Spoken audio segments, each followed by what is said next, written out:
c'est toujours un plaisir de voir que souvent quand on passe au sujet de Torah, on retrouve pas mal de choses qu'on a parlé eh ben, depuis le début de la séance. Et donc ça va être vraiment intéressant de voir de faire le lien avec, je crois que c'était Patricia qui avait dit Louis, Voilà. ça englobe les autres sens. On va parler du schéma. Et on va voir qu'il y a beaucoup de choses qui se rejoignent. Alors, on va commencer déjà par le schéma Israël. Alors, on sait que le schéma, c'est la prière on va dire, essentielle. Et c'est celle qui est écrite dans la mezouza.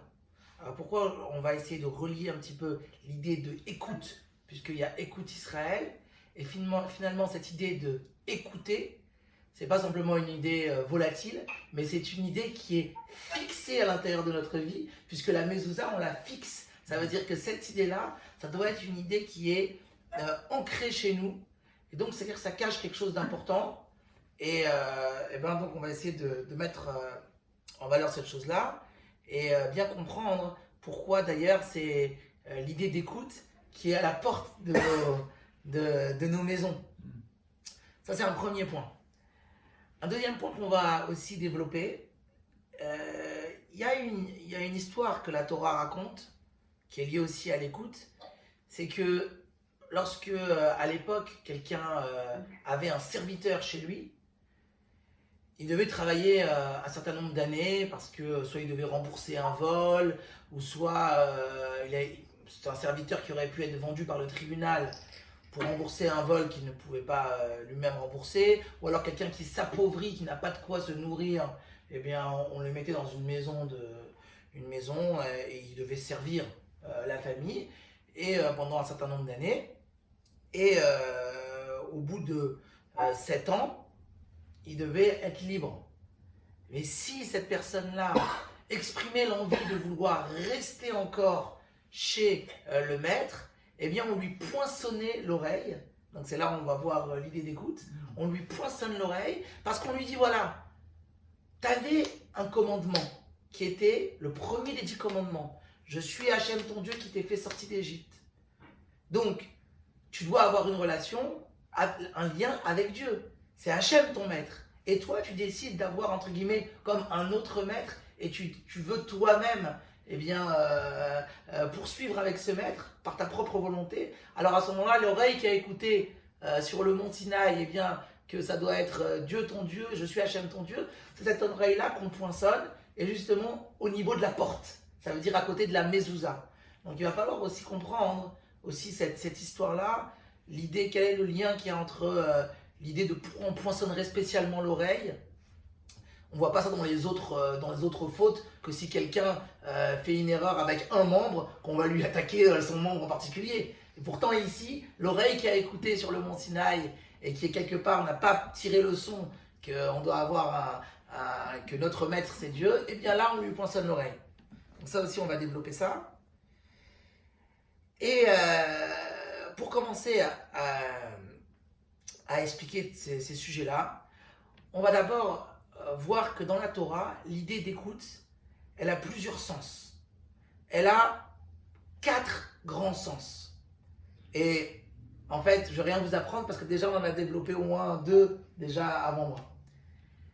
Le premier, eh bien, c'est écrit dans la Torah que lorsqu'il y avait la rencontre entre Yosef et ses frères, c'est marqué que les frères s'adressaient à Yosef, c'est marqué que il s'adressait à Yosef et il disait voilà, on t'écoute, dans le sens que on te comprend, d'accord. Donc de là-bas on apprend de l'histoire de Yosef à ses frères que c'est pas simplement qu'ils entendaient bien le dialogue, mais c'est qu'ils se comprenaient. Donc l'idée d'écoute, c'est lié avec l'idée de compréhension. Deuxièmement, et cette idée de compréhension, elle est liée à la force de la pensée. Puisqu'on réfléchit à quelque chose, on écoute, on y réfléchit, on y pense, et on intègre la chose. Deuxièmement, l'idée d'écoute dans la Torah, c'est aussi lié à l'action. Puisque en hébreu, écouter, ça veut dire, c'est Vaishma. Vaishma, ça veut dire il a écouté. Et dans les prophètes, lorsqu'on parle du roi Saül, le roi Shaoul, on dit que Vaishma Shaoul et Aham. Eh bien, alors si on traduit littéralement, Shaoul a écouté le peuple, mais en fait, le sens là-bas est Shaoul a rassemblé le peuple. Donc ça veut dire que ici, le mot écouter, il a été employé pour une action de faire un rassemblement. Donc on voit que l'idée d'écoute, elle est liée à une action. Ensuite, l'écoute, elle est également liée à la parole. Ça, c'est tout simple à comprendre, puisque forcément, on écoute des paroles qui nous sont adressées.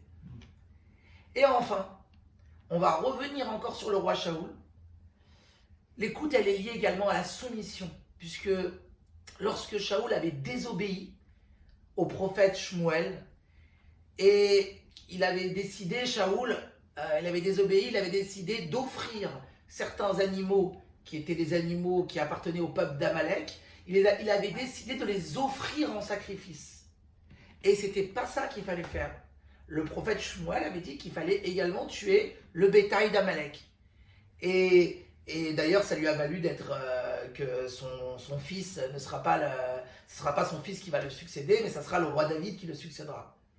Et là, le prophète va voir le roi Shaoul et lui dit « Chez moi, misévartov » chez moi, écouter, c'est beaucoup mieux que des bons sacrifices. Tu aurais mieux fait d'écouter, plutôt, ça veut dire donc que tu aurais dû avoir de la soumission, même si tu avais peut-être des bonnes intentions et que tu avais pensé que ça serait peut-être bien d'offrir des animaux qui étaient dans le domaine entre guillemets du mal du peuple d'Amalek et de les élever, de les offrir à Dieu. Oui, mais ça c'est peut-être une bonne réflexion. Mais lorsqu'on a dans la balance une bonne réflexion, et de l'autre côté de la balance, eh bien, la possibilité d'obéir, eh bien, obéir, c'est plus important qu'une bonne réflexion. Et donc, ça, c'est ça que Shmuel dit à Shaoul et le réprimande en disant qu'il aurait mieux fallu l'écouter parce que l'écoute, c'est lié donc à l'idée de soumission. Alors, on va commencer à expliquer déjà, on va revenir un peu avec cette idée du serviteur qu'on poinçonne l'oreille, parce qu'il avait décidé lui-même de poursuivre encore une période de servitude chez le maître. Pourquoi on va lui poinçonner l'oreille? À quoi correspond l'oreille dans la Torah? Eh bien, l'oreille dans la Torah, elle correspond à l'essence de la personne. C'est-à-dire, comme on avait dit tout à l'heure que l'ouïe, il inclut également les autres sens, eh bien, en réalité, l'oreille, c'est l'idée d'écoute, et cette idée d'écoute, elle est liée à l'essence. Comment expliquer que l'écoute, c'est lié à l'essence d'une chose? Dans la Torah, on fait une grande différence entre la vision et l'écoute. Quand on voit quelque chose, et là c'est intéressant parce qu'aujourd'hui on ne se voit pas beaucoup, c'est comme si c'était fait extrait, d'habitude on se voit en grand, avec le grand, c'est pour se concentrer sur l'écoute. Quelle est la différence entre une écoute et une vision? Alors c'est vrai qu'il y a une qualité dans une écoute, dans une vision. La qualité d'une vision, c'est que en un instant, je peux voir la chose.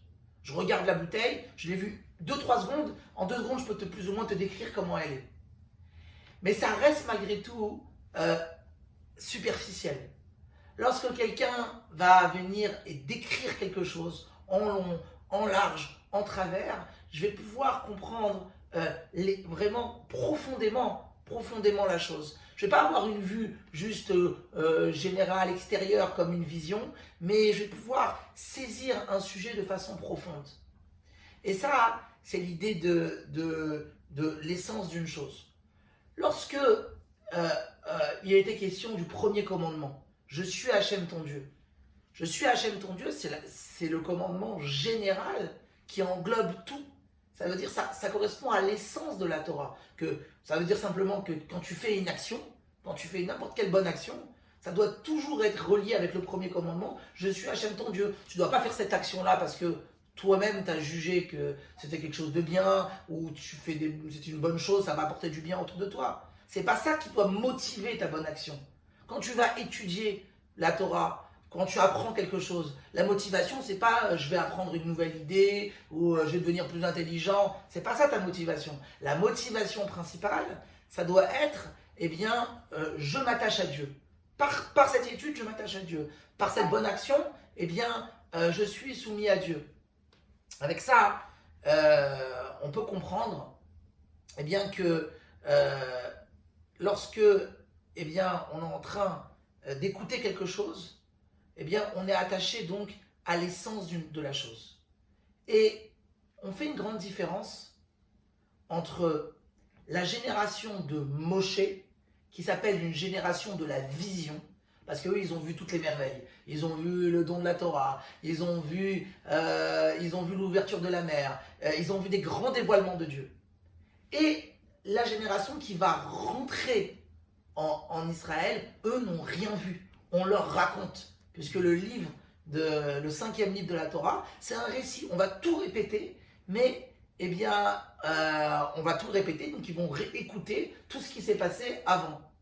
Eh bien, qui va être plus attaché à l'essence de la chose? C'est pas celui forcément qui a vu. Parce que quelque part, on peut voir quelque chose, mais on peut voir quelque chose, mais avoir le sentiment d'être toujours être un petit peu extérieur à la chose, comme on est spectateur à la chose.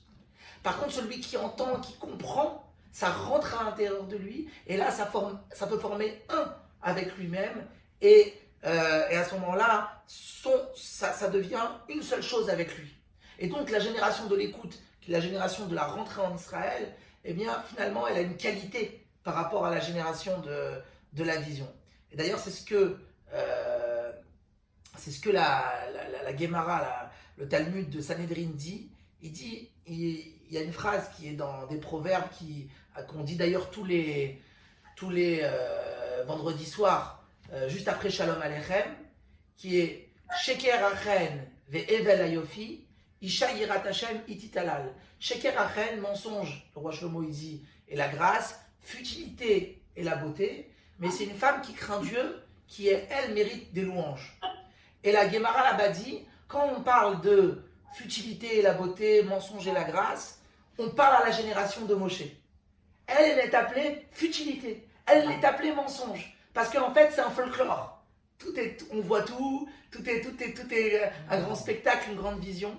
Et par contre, une femme qui craint Dieu, elle est allouée. C'est elle qui est digne de louange. On parle de la génération qui rentre en Israël, parce qu'elle, c'est une génération d'écoute, et donc ils vont faire un avec l'enseignement qui va être fait. La même chose également lorsque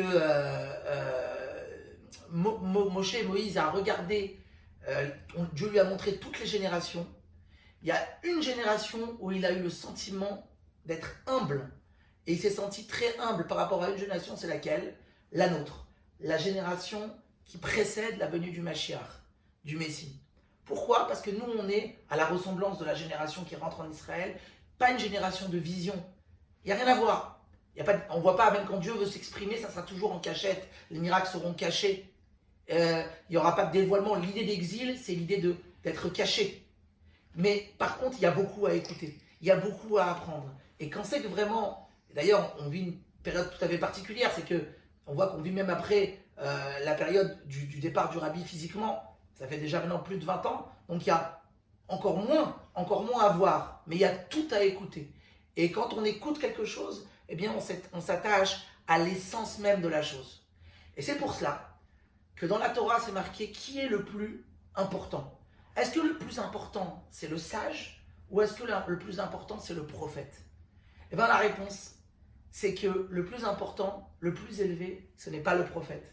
Certes, le prophète, il a beaucoup de qualités. Dieu lui parle, il y a de la vision, il y a des dévoilements.